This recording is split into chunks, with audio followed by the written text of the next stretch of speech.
본 방송에서 제공하는 투자 정보는 투자 판단에 대한 조언입니다. 방송에서 제공하는 주식의 가치, 가격 상승 및 가격 하락에 대해서는 방송사에서 보장하지 않습니다. 농산물과 숙박 요금이 오르며 생산자 물가가 2개월 만에 상승세로 돌아섰습니다. 한국은행은 2017년 12월 생산자 물가지수 잠정치가 103.14포인트로 전월보다 0.1% 상승했다고 밝혔습니다. 원자재 가격과 환율이 떨어져 하락 압력이 있었지만 딸기와 호박 등의 농산물 서비스 물가 상승 때문에 전체적으로 생산자 물가가 올랐다고 설명하고 있습니다.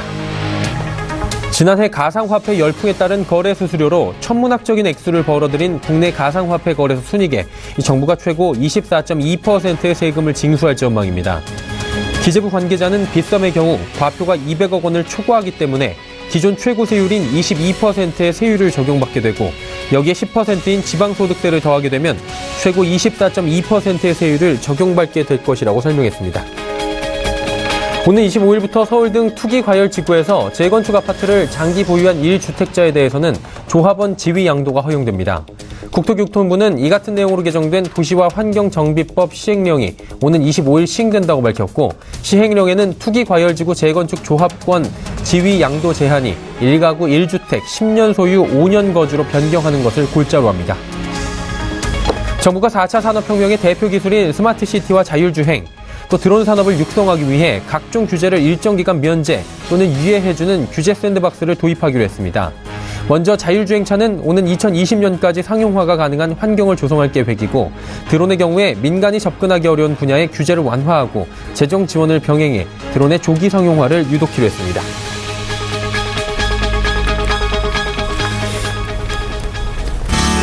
시청자 여러분 안녕하십니까. 오늘장 내일장 1부 출발하도록 하겠습니다. 서정덕입니다. 주말부터 들려온 미국 연방정부 폐쇄 소식, 이른바 셧다운 소식들 들어보셨을 겁니다. 실시간 검색어에 주말 내내 올라와 있었고요. 오늘도 이 셧다운 이슈로 떠들썩합니다. 우리 시장은 지금 많이 밀려 내려가고 있는데 정작 당사국인 미국 증시는 실적 기대감으로 오히려 올랐습니다. 우리 증시만 지금 1% 넘는 하락을 지금 가져가고 있기 때문에 이 하락이 셧다운 때문이냐 아니면 셧다운을 빙자한 조정이냐라는 이야기가 나올 수밖에 없습니다. 거래소 코스닥 시장 할 것 없이 현재도 낙폭이 꽤 크고 변동성 커져 있는데요. 코스피도 현재 1% 넘게 빠져내려가고 있습니다. 거래소 시장 대부분 종목이 약세를 보이고 있는 가운데 전기, 전자 업종 낙폭이 좀 있고요. 운송장비나 음식료, 섬유, 의복 정도만이 지금 체면치레하는 정도로 버텨주고 있습니다. 코스닥 시장 역시나 바이오주들이 움직일 때마다 지수가 들쭉날쭉하는 모습인데요. 셀트리온 3인방 오늘도 하락합니다. 외국계 증권사에서 부정적인 매도 시그널에 대한 리포트들을 쏟아져 냈고요. 셀트리온 같은 경우에는 8만 원대 목표 주가를 제시하기도 했습니다. 그러다 보니 이 주식들을 좀 가져가야 되느냐 팔아야 되느냐에 대한 여러 가지 고민들을 하게 만드는 시점입니다. 또 이 종목들 외에도 투심이 악화가 되면서 또 셧다운 이슈 때문인지 코스닥 시장도 조정이 많이 나오고 있습니다. 자, 잠시 뒤에 셧다운 재표결에 우리 시간으로 들어간다고 하는데 그 전에 이와 관련된 이슈들, 시장 상황들까지 면밀하게 점검하는 시간 일부에서 준비가 돼 있습니다. 자, 본 방송에서 제공해드리는 정보는 투자 판단에 대한 조언일 뿐입니다. 해당 주식의 가치와 또 수익률 보장해드리지 않는다는 점 참고해 주시기 바랍니다. 거래소 시장부터 확인해 보도록 하겠습니다. 말씀드린 대로 1% 정도의 지금 낙폭이 있습니다. 정확히 1% 빠지고 있고요. 2495.16포인트, 지금 25포인트 정도 하락하고 있는 상황입니다. 일중 흐름들 체크해 보도록 하겠습니다.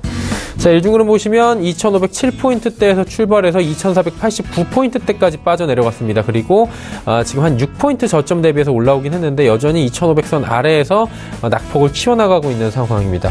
일중 흐름 보셨고요. 이제 수급주체 만나봐야 될 텐데 수급주체 보시면 오늘 개인만 삽니다. 개인이 2374억 원 사고요. 기관, 외국인 동반 매도하고 있고 기관은 특히나 금융투자 쪽에서 961억 원이나 팝니다. 하지만 반대로 투신, 연기금은 조금씩 담고 있는 상황입니다. 시가총액 상위 종목들의 흐름 살펴보도록 하죠. 삼성전자와 SK하이닉스 말씀드린 대로 낙폭이 좀 있습니다. 삼성전자 240만 원도 지금 위태위태한 모습이고 SK하이닉스도 7만 1,000원대까지 지금 밀려 내려갔습니다. 현대차가 시총 3위로 올라왔고요. 1,000원 상승하면서 오늘 하락장에서 그나마 좀 지켜주고 있습니다. 16만 3,000원에 거래가 되네요. 포스코도 2.33% 밀려 내려옵니다. 다음 살펴보도록 하죠. 네이버가 0.9% 올라가고요. 현대모비스가 0.9% 마찬가지로 올라갑니다. 하지만 LG화학, KB금융, 삼성생명은 모두 하락하고 있고 화학주들이 오늘 2%대의 하락을 기록하고 있습니다. 11위부터 15위도 체크해 보도록 하죠. 삼성바이오로직스부터 한국전력까지 모두 하락하고 있는 가운데 낙폭이 크진 않지만 전체적으로 1% 내외의 하락을 기록하고 있습니다. 자, 이번에 코스닥 시장 넘어가 보도록 하죠. 코스닥 시장은 868.92포인트입니다. 11포인트나 하락하고요. 1.26% 빠져내려가고 있는 상황입니다. 일주 흐름들 역시나 코스닥도 체크해 보도록 하죠. 장중에 880포인트대까지 회복을 하기도 했었는데 이내 지키지 못하고 내려왔고요. 865포인트, 현재 포인트 부근이 오늘의 868포인트, 지금 저점 부근에서 지금 계속 움직이고 있는 상황입니다. 수급 주체 만나보도록 하죠. 역시나 외국인은 팝니다. 662억 원 팔고요. 개인은 소폭 사들입니다. 그리고 기관이 696억 원이나 사는데요. 기관 가운데선 금융투자와 투신은 사고 연기금은 매도하고 있는 상황입니다. 시가총액 상위 종목들 흐름 살펴보도록 하죠. 일단 셀트리온 들어간 종목들은 오늘 모두 빠집니다. 셀트리온 헬스케어 3%, 5%씩 각각 빠지고요. 신라제는 지금 갈팡질팡합니다. 그동안에 잘 달리던 지난주 바이로메드도 오늘은 소폭 하락하고요. CJENM, CJ홈쇼핑의 피흡수 합병으로 지금 이야기가 계속 지난주부터 회자가 되고 있는데 오늘은 소폭 올라가고요. 반대로 CJ홈쇼핑도 올라가고 있는 상황입니다. 다음 살펴보도록 하죠.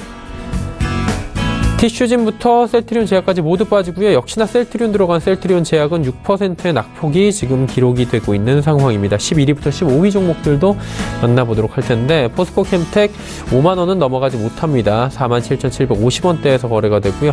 휴젤이 오늘 3.33% 좋은 흐름 보입니다. 이런 하락장에서 3%의 좋은 결과가 나오고 있고요. 파라다이스 2%대 하락, 코미팜 4만 원 다시 넘어갔습니다. 스튜디오 드래곤 지난주 내내 올라오던 스튜디오 드래곤이 오늘 조정이 나오면서 8만 원 문턱에서 미끄러지는 모습입니다. 원달러 환율의 흐름 살펴보도록 하겠습니다. 1069원 50전, 1070원 부근까지 현재 올라가고 있는 상황입니다. 국내 양시장 여기까지 살펴보도록 하죠.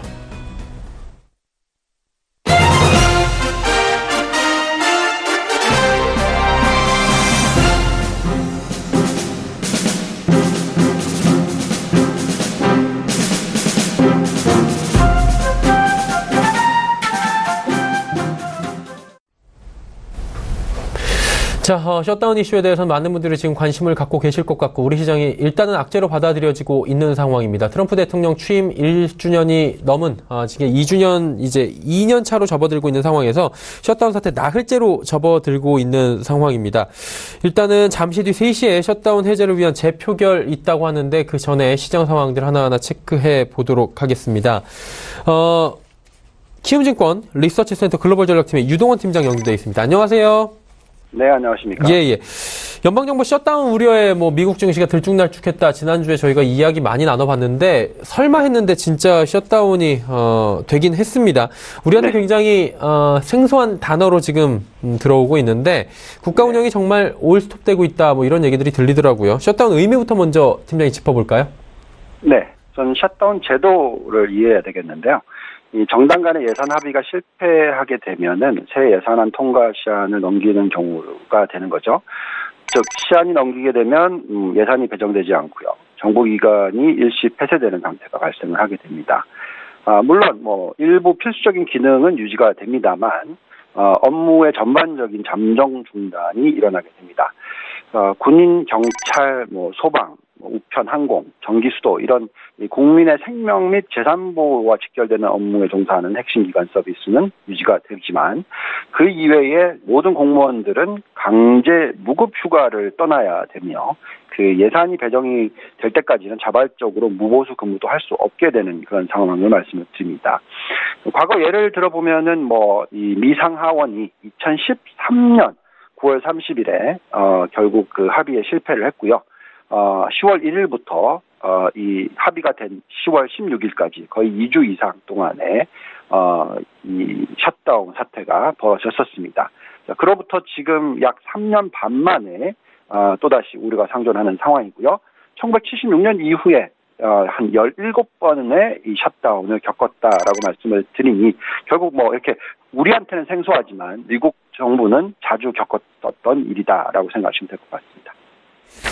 자, 그렇다면 이제 왜 벌어지게 됐는가를 짚어봐야 될 것 같습니다. 공화당이 지금 백악관, 의회, 상하원 모두 차지하고 있는 결국엔 다수당이고 힘이 있다는 얘기인데 예산안 처리가 또 안 된 겁니다. 이게 세제 개편안 때하고는 또 다른 의미가 있다면서요. 네, 그렇죠. 결국 그 셧다운, 일시적 업무 정지 사태를 맞게 됐었는데요. 미 상원이 이 19일 날 현지 시간으로 오후 10시 본회의를 열어서 셧다운을 막기 위해서 임시 예산을 놓고 표결을 했지만 이 찬성 50표 반대 49표로 처리를 못한 데 이어 공화당 민주당 간의 막바지 물립 협상까지도 실패를 하는 그런 사태가 벌어졌었습니다. 그래서 아까도 말씀드렸지만 버락 오바마 행정부 시기인 2013년 이래에 4년 3개월 만에 이 행정정부의 일시적인 업무 정지 상태가 재현이 됐다고 보시면 되겠고요.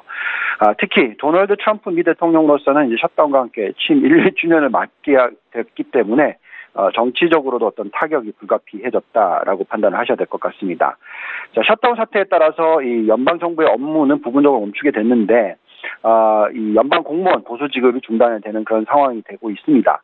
이렇게 벌어진 중에 가장 그 핵심 포인트는 아무래도 합의에 실패하게 된 이 불법 이민 정책을 둘러싼 시각차인 것 같습니다. 민주당이 이제 정부가 폐기한 다카라고 하죠. 불법 체류 청년 추방 유예 프로그램인데요.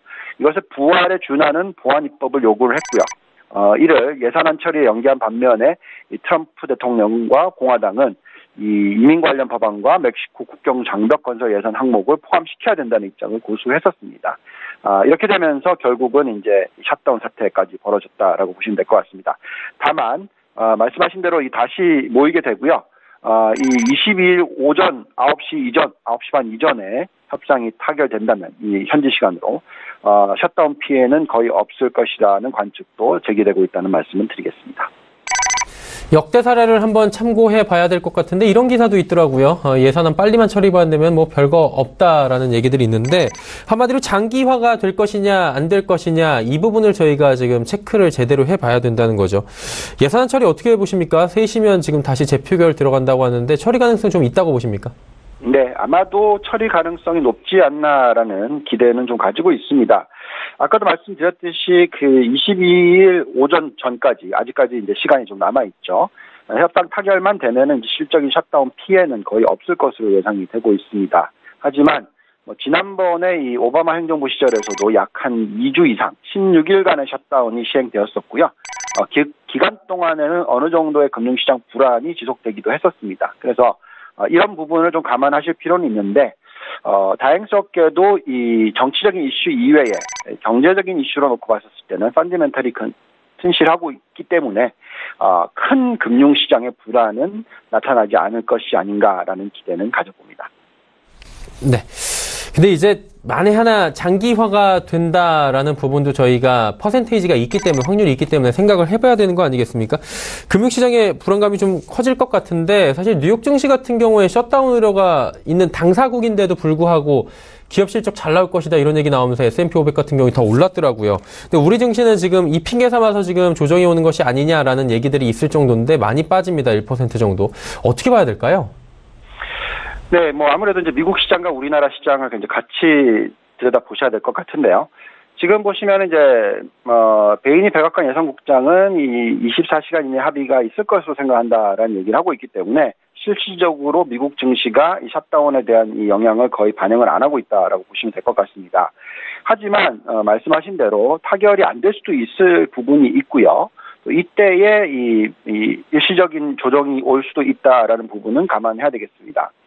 미국 시장은 그래도 다행스러운 게 이 금융시장의 불안 부분들하고 같이 연결시켜서 봤었을 때, 이 2013년 9월 30일부터 2주 동안에 이 S&P나 나스닥이 그렇게 하락하는 모습을 보여주지는 않았기 때문에 큰 문제는 없습니다만 지금이 조금 틀리다는 부분은 뭐냐면 그만큼 작년 그리고 올해 연초 이 글로벌 증시가 굉장히 큰 폭 상승을 했었습니다. 그리고 한국을 따지면 코스피는 큰 폭 상승을 못했지만 코스닥이 큰 폭 상승을 했었죠. 그래서 결국은 이 위험자산 투자 선호도가 이번에 연방 셧다운 때문에 좀 낮아질 수도 있는 부분을 감안한다면 단기적으로는 악영향을 미칠 수 있을 것 같다라는 생각은 가지셔야 될 것 같고요. 이것이 지금 한국 증시에 나타나는 모습이지 않을까라는 생각이 듭니다. 다만 장기적인 요소로는 전혀 큰 문제는 되지 않는다라는 것은 꼭 생각하셔야 될 것 같습니다. 네. 그리고 이제 달러는 어떻게 될지 굉장히 궁금합니다. 이 달러 같은 경우에 지금 사실 계속해서 약세로 달리고 있는데 달러는 어떻게 움직일까요? 네, 지금 그 2013년도 달러를 기억하시는지 모르겠지만 2013년도에 이 달러가 7월 달에는 85 수준 정도에서 거래가 되다가요. 결국 셧다운이 됐을 때 80까지 조정을 받았습니다. 그래서 거의 뭐 6, 7%의 평가 절하 현상이 나타났었고요. 하지만 셧다운이 실질적으로 일어나고 난 이후를 놓고 보시면 달러는 이 79에서 80 수준에서 큰 변화를 보이지 않다가 이제 안정을 찾고 나니 셧다운이 지나고 나니 오히려 달러가 거의 90을 돌파를 하고 또 장기적으로는 뭐 2015년, 16년은 100을 돌파하는 모습도 보여줬었습니다. 그래서 지금 달러의 흐름 자체를 놓고 보시면 최근에 거의 뭐 90대 중반에서 90까지도 하락을 하는 5%가량 하가 되는 모습을 이미 보여줬었기 때문에 추가적으로 평가 절하가 될 수 있는 가능성은 좀 낮지 않나라는 생각이 들고요. 달러는 향후 이 정도 수준, 즉 90 정도의 수준에서 인덱스가 움직일 가능성이 높고요. 이 정도의 달러 수준이라면 글로벌 경기 회복이나 또 신흥국 시장의 매력도나 뭐 유가의 움직임이나 여러 가지 부분을 놓고 봤었을 때 다시 또 위험 자산의 선호도가 높아질 수 있는 가능성은 충분히 있다라는 생각을 가셔야 될 것 같습니다. 네, 이에 맞춰서 우리 증시의 흐름도 한번 여쭤보고 싶고요. 한 가지 더 궁금한 거는 이런 기사들도 많이 지금 나오고 있습니다. 우리나라 뭐 과상화폐 관련해서 여러 가지 이슈들이 있는데 셧다운 우려가 제기가 되자마자 비트코인 가격이 1,700만 원대까지 단숨에 회복을 했다가 다시 좀 조정을 받고 있는 모습들을 보이는 겁니다. 한마디로 금시세가 올라가는 건 이해를 가는데 이 비트코인이나 가상화폐까지 지금 갑자기 급등을 했었다는 말이죠. 이 부분까지 한번 짚어서 여쭤봐도 될까요? 네, 전체 시장이랑 연결시켜서 말씀을 드리겠습니다. 예. 자, 가상화폐라는 것은 결국 이 블록체인 기술이라는 건 굉장히 중요하지만 이 가상화폐가 화폐 기능을 한다는 것은 어떻게 보면 반정부나 반중앙은행적인 요소이죠. 블록체인의 기술을 뭐 활성화시키는 것은 중요하지만 이 가상화폐를 화폐 기능으로 만든다는 것은 즉 중앙은행의 역할이 없어지는 것이고요. 또 국가 간의 바운더리가 없어지는 것이나 마찬가지겠죠. 따라서 이는 어떻게 보면 굉장히 위험한 상황과도 연결이 될 수 있는 부분이 될 수가 있습니다. 그래서 이번에 미국 정부의 셧다운이 일어나니 당연히 반정부적인 이 요소인 이 비트코인 가격이 급등을 하게 되는 모습이 나타나는 거죠. 물론 그러다가 다시 이 유럽 쪽에서 나온 뉴스는 메르켈 총리와 또 이 독일의 문제가 일단락되고 있다. 정치적인 문제성이 일단락되고 있다 하니 또 금융시장이 안정을 찾고요. 이에 따라서 또 비트코인 가격이 급락을 하는 모습을 보여주고 있습니다.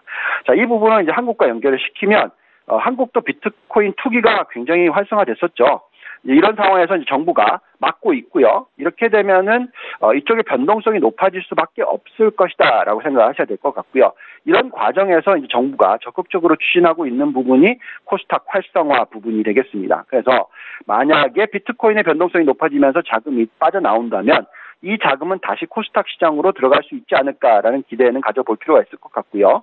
개인 투자자들이 전반적으로 주식에 대한 이 선호도가 조금씩 높아지는 상황은 나타날 수 있을 것 같다라는 생각이 듭니다.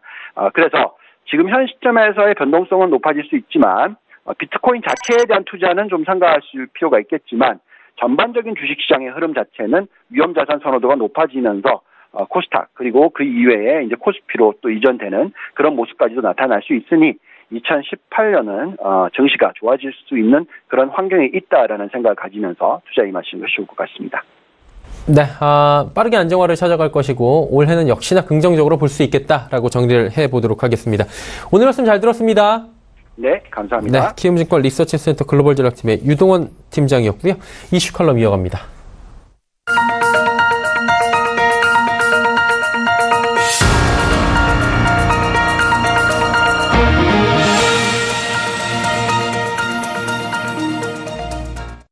마켓 리더들과 함께하는 시간 이슈 칼럼 시간입니다. 오늘은 미중산업경제연구소 조용찬 소장과 함께합니다. 소장님 안녕하세요. 예, 안녕하십니까. 셧다운 이어서 한 번 더 가보도록 하겠습니다. 셧다운 사태 조금 전에 잠깐 유동원 팀장과 이야기를 나눠봤는데 일단은 트럼프 대통령은 샴페인 파티 할 예정이다 이런 얘기까지 있었는데 다 된 파티에 지금 셧다운 뿌리는 격이다 이런 얘기들 지금 하고 있더라고요. 일단은 어느 정도의 타격은 예상을 하고 있는 것 같은데 이 부분 어떻게 보십니까?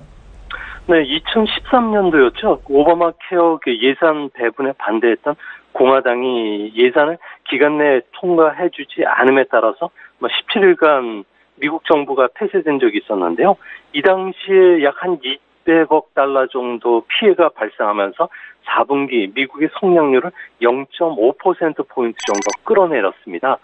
이때 다우지수 같은 경우는 14일 동안에 무려 5.7%나 하락을 했는데요.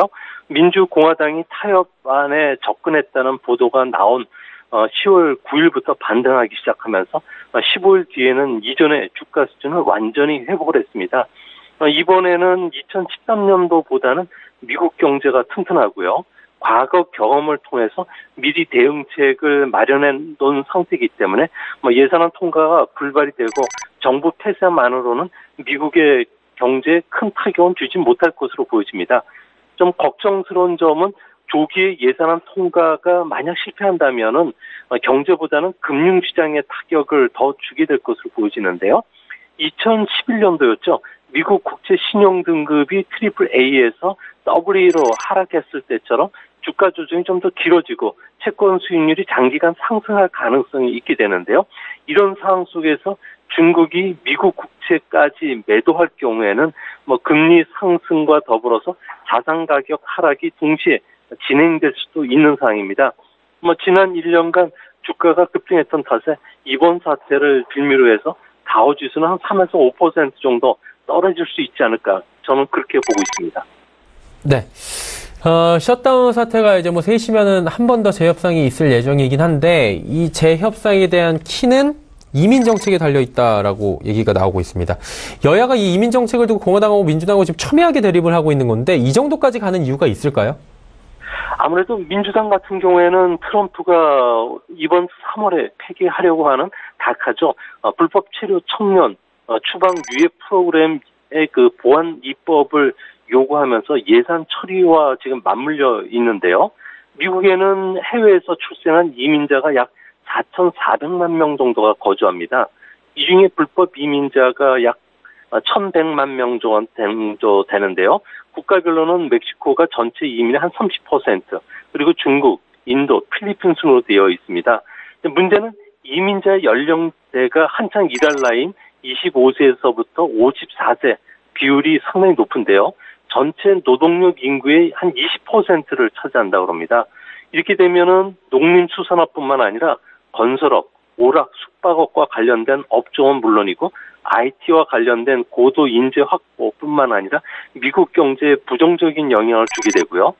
특히 이민자의 27%가 살고 있는 캘리포니아주, 그리고 텍사스, 뉴욕, 플로리다 같은 4개 주가 전체 55%를 차지하기 때문에 이들 지역 의원들을 비롯해서 70%의 미국인들의 그 반대가 심하다 그럽니다.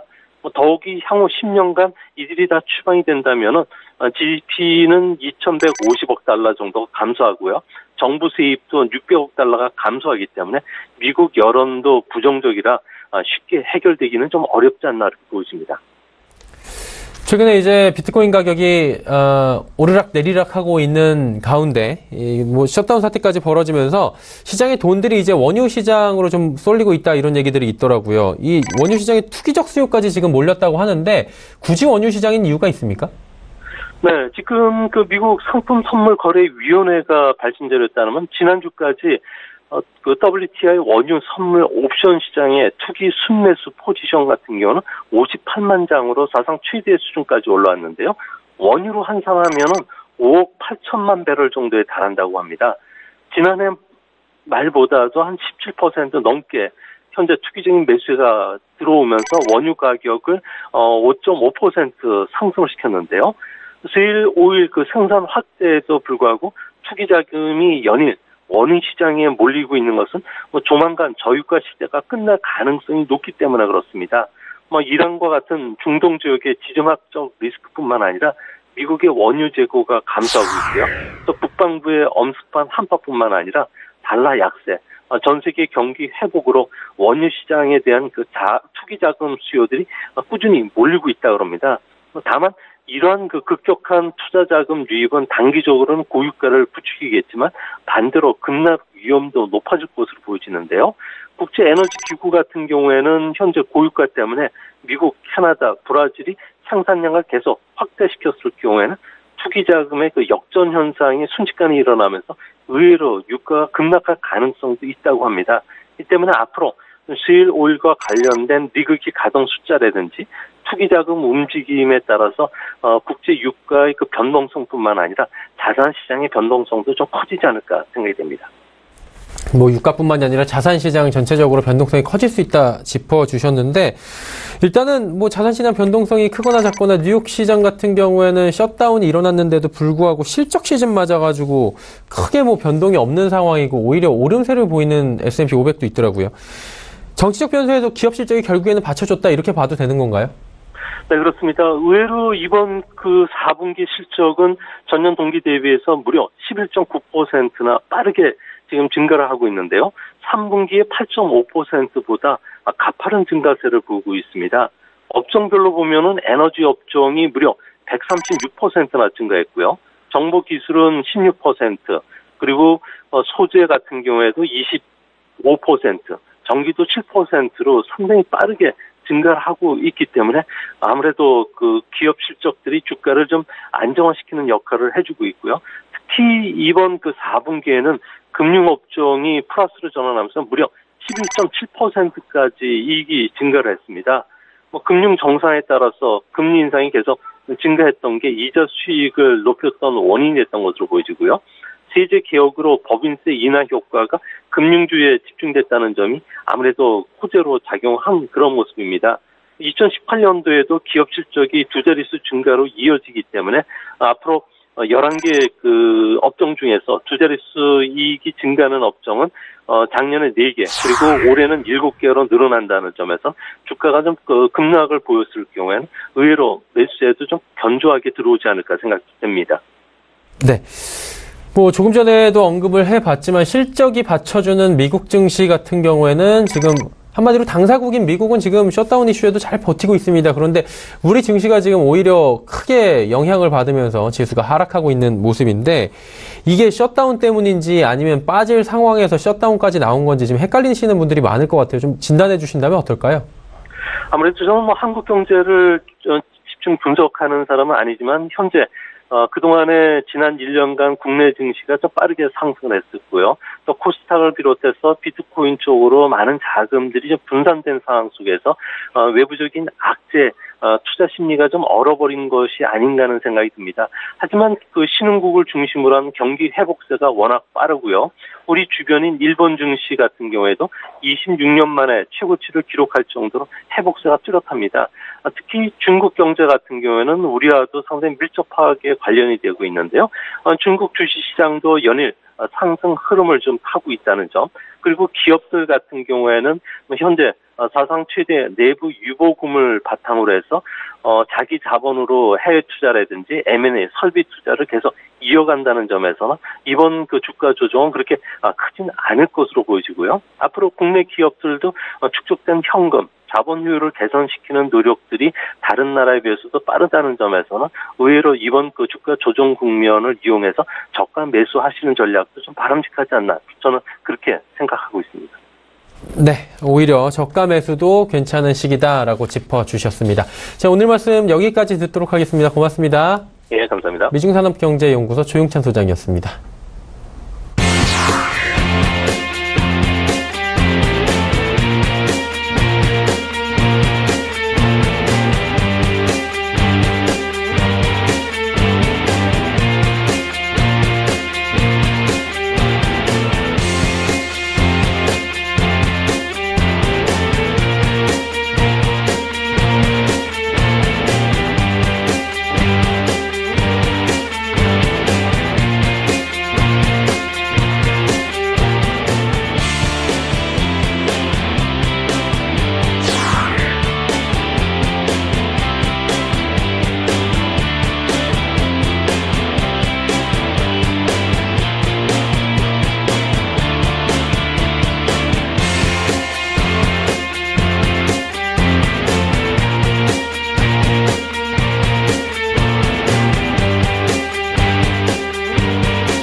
오늘장 내일장 일부 함께 하셨습니다. 잠시 뒤 2부에는 라이브 매매타임 많은 종목 짚어보는 시간 오늘도 준비가 돼 있습니다.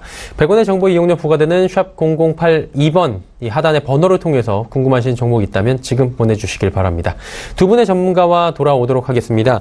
메리츠 종금증권 여의도금융센터 김지훈 차장, AR 인베스트먼트의 오현진 팀장 두 분과 함께 하도록 하겠습니다. 잠시 뒤 2부에서 뵙겠습니다. 고맙습니다.